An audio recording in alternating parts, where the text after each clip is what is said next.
राम राम मित्रांनो, तर मिनी ब्लॉगचा 8वा दिवस. तर तुमचं स्वागत आहे आजच्या ब्लॉगमध्ये. तर आपण आता निघालेलो आहोत.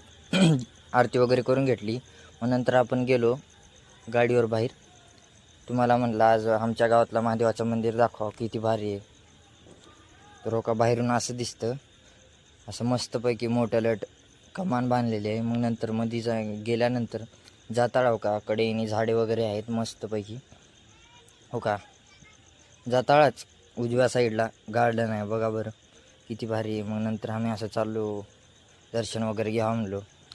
हो का, बघा हे महेश आणि कृष्णा पण दर्शन घेत होते. मग पायऱ्या वगैरे चढल्या. मग पहिलं नंदीचे दर्शन घेतले.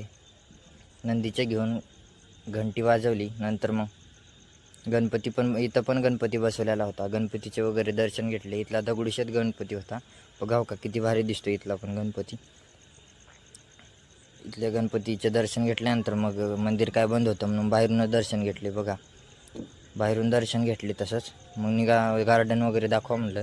उजव्या बाजूला असं गार्डन आहे, नंतर मग डाव्या बाजूला मंदिराच्या असं गार्डन आहे. असं दोन्ही बाजूला वेगवेगळे आहे. मग नंतर आम्ही निघालो परत गाडीवर बाहेर. तुम्हाला शेततळं पण दाखवा म्हणलो. शेततळं कसं असतं तर बघा हो का, असं असतं शेततळं. इथं पाणी साचवतात व लागल्यास ते मोटरीने वडून घेतात, उपयोगी लागल्यास. यानंतर आजचा ब्लॉग संपला मित्रांनो. जय हिंद, जय महाराष्ट्र. तर भेटू उद्याच्या ब्लॉगमध्ये.